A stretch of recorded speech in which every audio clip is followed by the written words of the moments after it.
Sweet Talk is a six-piece band from Melbourne who released the EP I'd Rather Be Listening to Sweet Talk, and so would I for that matter, in 2022, and a single Warm Love last year. Since then, they carved up the Tamworth Country Music Festival and released the single Lovin Myself, a collaboration with Andy Golledge. Sweet Talk's latest single is Real Good Cookin, and I have Soren Walker and Dave Turner here to talk about it and all that other activity. Hello, David. Hello, Soren. Hello, Sophie. G'day, Sophie. Thanks very much for having us. It's great to see you. And however, Soren, my first question is going to be for Dave because he was not present when I interviewed you and Tane last year. So, Dave, please identify yourself and your role in Sweet Talk. I'm Dave Turner. I play primarily slide guitar these days in the band, and I play like regular finger picking, chicken picking Telecaster as well. I'm one of the current main songwriters along with Soren. I sing backing vocals, and up to fairly recently I've been heavily involved in the production and audio engineering aspect of the band as well. But we're since starting to outsource that, thankfully, which is really great. So yeah, guitarist is my main gig. That's what I want to do. I did notice that this single was produced by the band and a producer. So I'm guessing that's the outsourcing. But does that mean that producer was dealing with six opinions as well as his own on the song, or is it quite tapered? It's you and Soren. Soren and I produced that with an engineer. So we had one of our best buddies, Alex Markwell, who we've worked with for 20 years, really. We know each other inside out. We've got such a quick way of communicating, but also we come up together as engineers and producers. So we have the same taste, you know what I mean? So we often work with Alex Markwell in an engineering capacity. So in the past, Soren and I have kind of overseen the production side of things and had an engineer so that we don't have to run in and out of the control room constantly, although sometimes that happens too, and we can just play guitar. But we started working with a man named Robert Ellis, who you may be familiar with. He's a wonderful country musician.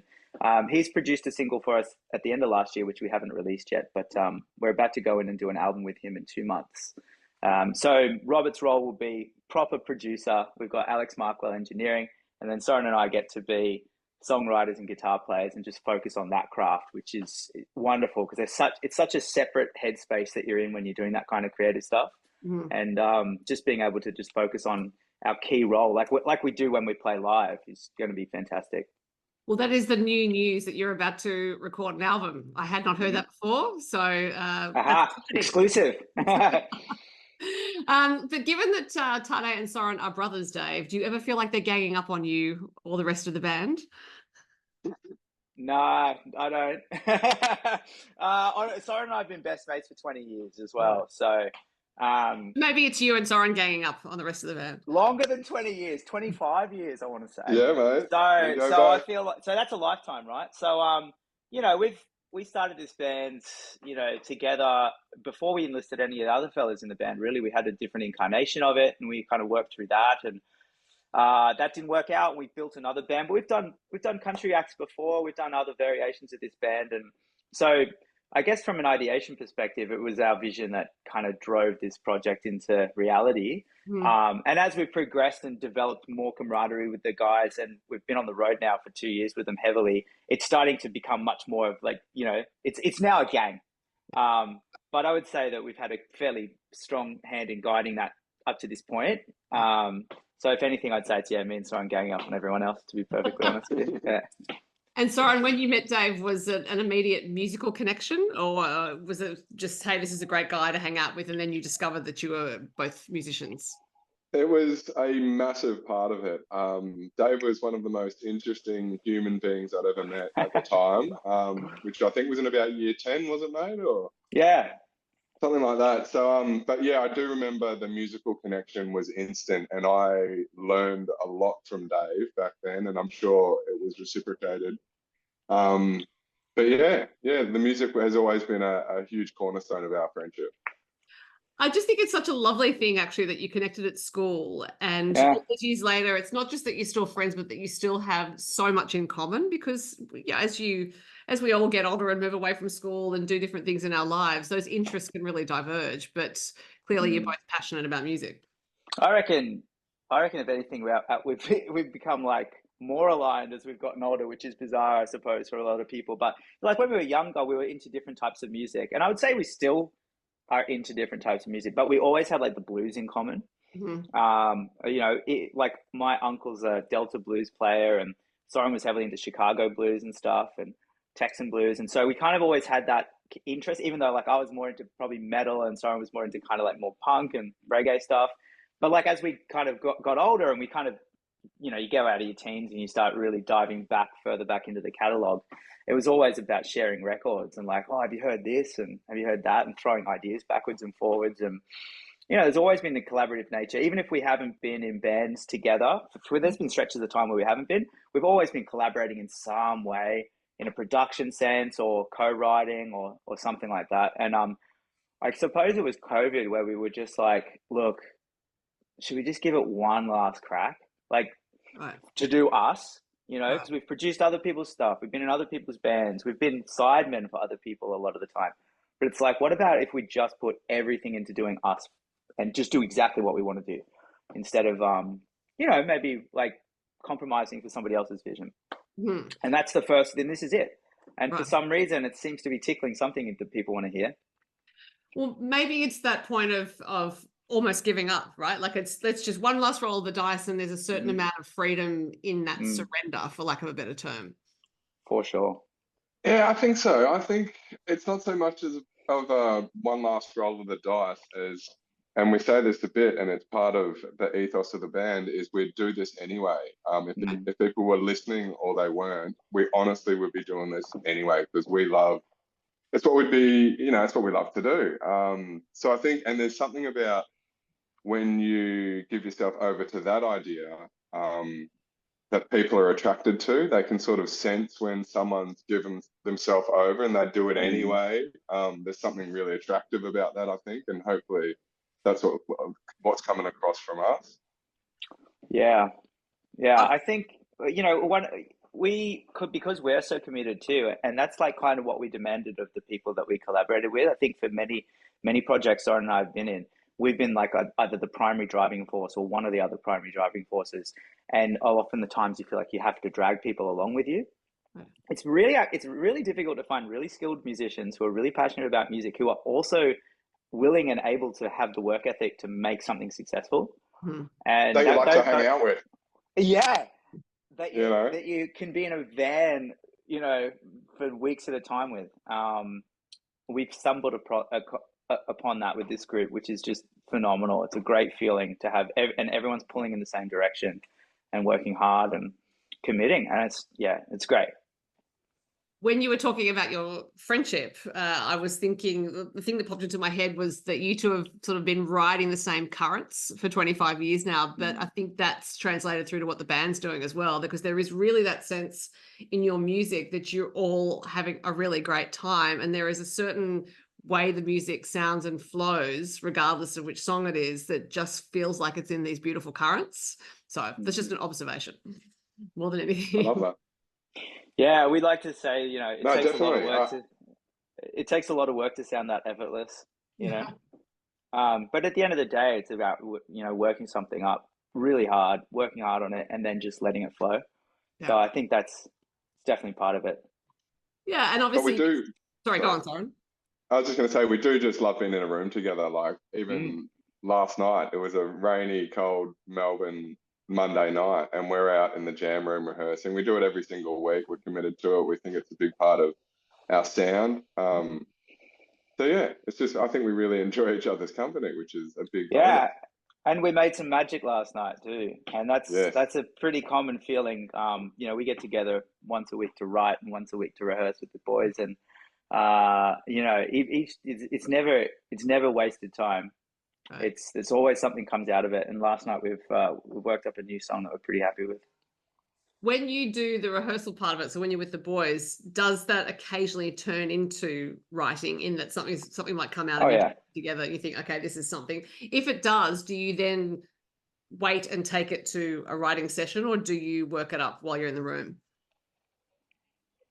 Sort of, I think it depends on the song. And last night's a really good example of one that we approached collaboratively from the get-go. So it was nice to sort of bring that one to fruition as a band, whereas I guess a lot of the other ones we've led the creative direction of it. But yeah, this one was nice in that sense. So yeah, it was just a great night. It was a great night, I must say.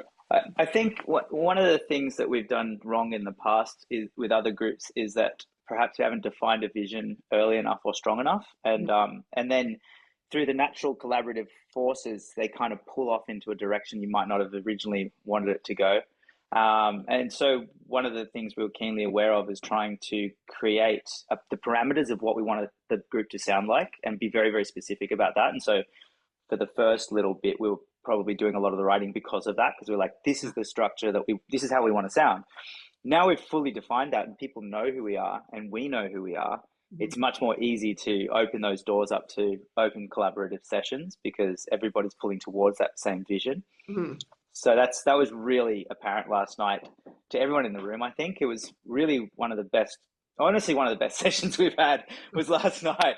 And you can we've still got a buzz about it because we've got this 2-track that we recorded that sounds fantastic. And it was just throwing all the dice out and just giving it a crack, and everyone was contributing ideas. And at the end of it, it sounded better as a result of that. So. Well, that magic you're describing is also the magic that happens as a punter going to a great gig. And I think it's part of why live music is so irresistible and compelling. And if people haven't been getting back to it since the pandemic, then they absolutely should, because that magic is ephemeral, but it's so important and it's so memorable because, as you said, you're still buzzing from what happened last night. Yeah. I was just thinking, I'm a big Jane's Addiction fan, and Jane's Addiction have just, for the first time in a long time, the original lineups together. And, you drop one of those people out of that band and the chemistry just doesn't work. Like you can have a great session player drop in and play the same bass lines and it just doesn't sound the same to me. But when the 4 of them are together, there's that lock, and they're by far better than the sum of their parts. And I feel like that's something that we're blessed with in this band, is that we have a real genuine chemistry going on. And I think that's what people can identify when we play live, and that's what we're aware of in the room, is that there is a chemistry and it's all working together, and there's a rub between it all that just feels pretty magical at times. Well, speaking of that live magic, Soren, I'll ask you this question. Since Warm Love was released, it seems like the band has been quite busy winning friends and influencing people by playing live. How was Bluesfest? Wow, absolutely surreal, to be honest. 50% of us grew up on the Gold Coast, so a lot of our formative musical years were spent at Bluesfest. So yeah, to be on the other side of the fence was always a dream. So it was magical. I mean, I'm not sure if you saw any of the footage, but we had a pretty special moment. We were joined by Kasey Chambers for a band, song by the band, a cover. So that was incredible. We had a lot of friends and family in the crowd, some familiar faces, which made it even more special. But all in all, I think we played really well, and I think was received really well. So that was really important. So was Kasey just hanging around and you said, well, hey, come on, let's go? Or was it more formally set up than that? Well, we'd actually taken the stage with her maybe a month or two before that at Riverboats Festival. And we got chatting then, and just so happened that she was going to be at Bluesfest. So we may have communicated prior. Yeah, we did communicate prior. Yeah. But it was just very gracious of her to join us. So yeah, for both nights actually, the Thursday and the Friday she jumped up. So. I did also have a question about Riverboats Festival, because I was wondering if that meant you actually did play on a riverboat, and if so, how tricky is that as musicians to play on a riverboat? Well, the only tricky thing was perhaps a few dusty heads. I think we were. I think it was a Sunday morning. Was the riverboat gig, but it was absolutely beautiful. So that, a couple of coffees and we're pretty good to go. But so we did play on a riverboat, and it was very, very surreal and tranquil and beautiful. Well, and the good thing is, because it was a river, there'd be no seasickness. So if you were dusty, it was exactly. Then you also played, as I said, in Tamworth, at the Tamworth Hotel in the garden. And so I'm not going to ask you how hot it was, because I was there and I know it was hot. So it goes without saying. Apart from that, how was the Tamworth Country Music Festival for you? Question to either of you. It was great. Well, that was our third one. Our first one, I think, was our sixth show, sixth, seventh, and eighth show. And we were playing at 4 p.m. And then the next year we were on at 8 p.m. And then this year we're on about 10 p.m. So kind of working our way towards prime drunk time. But it was fantastic. It's always great. Luke puts on an amazing event there.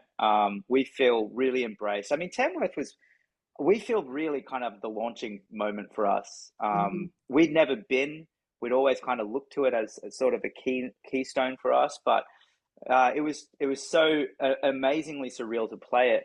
And each year the crowd response just keeps growing. We've got repeat fans that come there, people that know us, and really our music community built there. That's where we met Andy.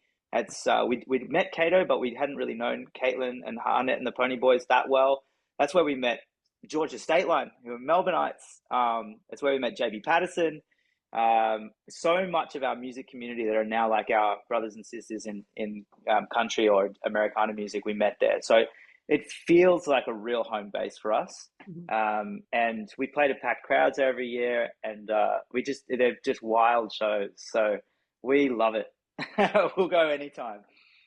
So at what point was the collaboration with Andy suggested? I'm guessing he was the one who suggested it because it's his name on the song, and then you're the featured artist. Oh man, I can't really remember. It was a message in Instagram. When was that? 6 months ago, maybe? I don't know. We've been agitating to work together for a while, I think. But as far as how that came about, I feel like we might have said something at Gympie, maybe Gympie, you are lock correct. something in. But yeah, that's honestly, we love Andy. We think he's one of Australia's greatest songwriters. So for him to ask us to collaborate with him was such a huge honor. Yeah, and I think he felt something was not quite like happening with the song. He just needed some lift to it, and he thought, "What if I asked the Sweet Talk guys to put some harmony down?" And so he sent us the tracks, like a 2-track, and then we in here in this room, just with a SM7B microphone, like a really simple microphone. We just sort of threw a bunch of ideas at the wall. All 5 of us did it. One of us was away. So we just like layered what we normally do, just try and develop harmonies as we go and double tracked everything so that there's options for them. And then I put a little bit of guitar and slide down, and we sent it over, and they loved it. They added a bit more stuff to it, and then it came out with our name on it, which is surreal. We love it. And, modern technology, able to record it in that room, send it off to Sydney, which is where he is. Yeah. Yeah. Anyway, now it's amazing. You mentioned Gympie, and you are back there in August. So does that mean, Soren, that you're sharing a tent with your brother, with the whole band? How does it work at Gympie? But last time that was exactly the setup. I shared a tent with Tane, and it was a lovely setup, lovely tent they put up for us. But I believe this time, I think we're only there for one night, and so I think we're staying off-site this time, Dave. Correct me if I'm wrong. Yeah, I think so. I think what we're going to do is just stay at a hotel, and then after the second performance, drive to the Gold Coast because we're going to play there the night after. Right. I think that's the plan. Our manager knows this stuff better than we do. We just kind of go where we're told. But we've got nothing against tents. Tents are cool. Sleeping is also cool. Yes. So, being that we are, we're not, some of us are parents, and sleep's a premium. We're aiming to try and get that. But yeah, we love camping as well. But I think this time around we're gonna, we love to get to the beach as well. So it's near Caloundra. Yeah. Yes, it is a very good festival and seems to be getting bigger and better every year. But I am now going to shift our focus to the new single because that is the reason for our discussion. The single is Real Good Cookin'. And of course, I have to ask both of you if you cook. Yeah, I love cooking. Yeah, I think we both do some good cooking. Yeah. Favorite dishes? What's that, sorry, Sophie? Favorite dishes to cook? I don't know. I did a pretty mean lasagna on last night, actually. And I actually surprised myself. I can tell you, my favourite dish of Dave's to eat is either his homemade pizzas or his smoked brisket, of which he's a master at both, I'd have to say.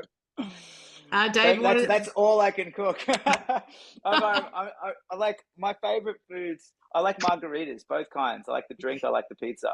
So I'm slowly working my way towards, and I suppose philosophically they're both essentially three ingredients in each one. So there's a simplicity in that, but there's a complexity in trying to get the simplicity right. So that's what I'm trying to master: margarita cocktails, margarita pizzas. Okay. But I love a brisket as well. Given that you do both like to cook, when you're on the road, is service station food acceptable, or do you seek out better there? Never acceptable. No, we'll normally do a bit of a stock up at a Coles, so we've at least got snacks of some description, some kind of health. But yeah, I know some of the boys don't mind it though. I won't name names, but there's definitely been a 4 and 20 pie or two go down on the road. But I think for Soz and I, we tend to try to wait for the pub and get a steak or something like that, if we can. Lots of steak on the road, that's for sure. Well, just like sleep is a good thing. I think nutrition is a good thing on the road. So it's the thing, because you ain't going to sleep. Like that's, like that.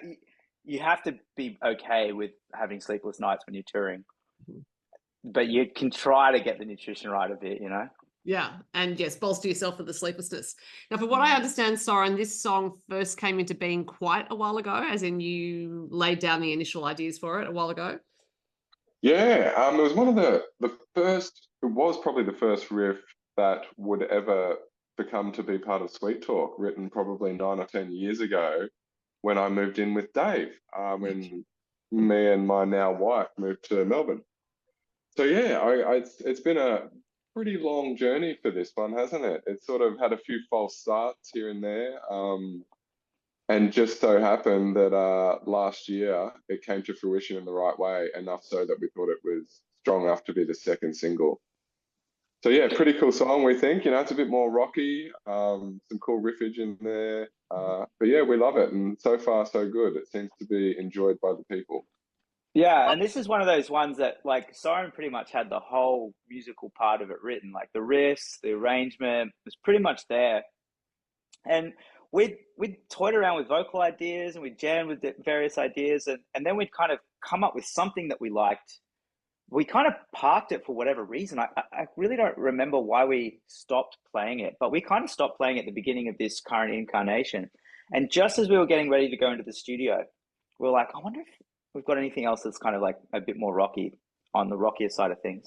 And somebody just threw out, well, why don't we try that? Well, it used to be called Southern Fried Chicken. So we started jamming it again, and then everyone just lit up. It for the first time, it wrote itself, or it performed itself. And so it was like the latest addition to that recording session. We were a week out from going into the studio, and we rehearsed a lot before going into record. And it wasn't even on the list. And then it just smashed another song off the list and became the song. And then it became kind of like one of the best things about it was this song that we'd kind of thrown away, that we then decided to do at short notice. And it's now the second single. So it's amazing how that stuff can happen.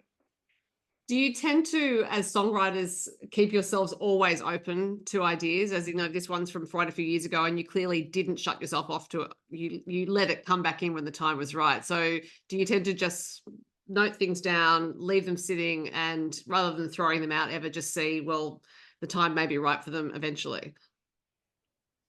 Definitely. You should see how many songs we've got in that sort of state, in a semi-finished state. We've got folders and folders full of stuff that we'll find the right time for them. But I love that idea that the song will sort of birth itself when it's ready, So, and that's certainly the case for Real Good Cookin.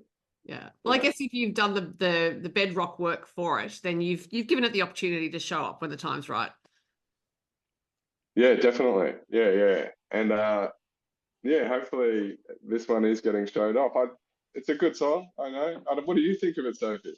I love it. Look, I love all your songs because, as I said, it sounds like you're having a great time in all of them, and therefore it's an immediate response to me is to smile whenever I hear one of the songs starting, even if it's not necessarily technically an upbeat song, because on the EP, I think some of them are not necessarily immediately upbeat, but there's just that, I hesitate to use the term, it's the vibe of the thing. That's what we say that a lot.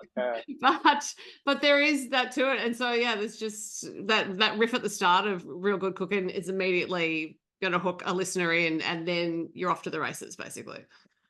Yeah, that's so nice to hear. I can say with that riff that at the time I was listening to a lot of Skynyrd's first album, pronounced Lynyrd Skynyrd. Yeah, it hooks in. But yeah, like we are aware of that stuff. I think our production background and collaborative songwriting background and stuff like that, like we do think about hooks a lot, and we think about introductions and what the listener's going to hear first and the flow of stuff. Like we work really hard on transitions and all that sort of, so there's no boring bits, I suppose. Yeah. So it's, and it helps that, we had this mix once actually, and we couldn't get it where it needed to go. And we sent it back to our number one mixer, Trina Shoemaker, who's a Grammy winner, worked with Sheryl Crow. And that's her first mix that you're hearing. She absolutely smashed it. When we first pressed, like stuff just leaps out of the speakers at you in her mixing, and it grabs your attention. So it does the justice that we needed it to be done. Because when you hear our stuff, you are hearing a band live in the room. So there's a warts and all approach to it. We like to keep the mistakes in there, but it really helps when a mix engineer can it's not obscuring the mistakes. It's just, it's making it feel the way it felt in the room when we played it. Yeah. And sometimes by capturing it, when you record stuff, you don't always you capture the magic, but the presentation of it is really important to make it feel like you were in that space. And that comes from making it punch out of the speakers at you. And she nailed it.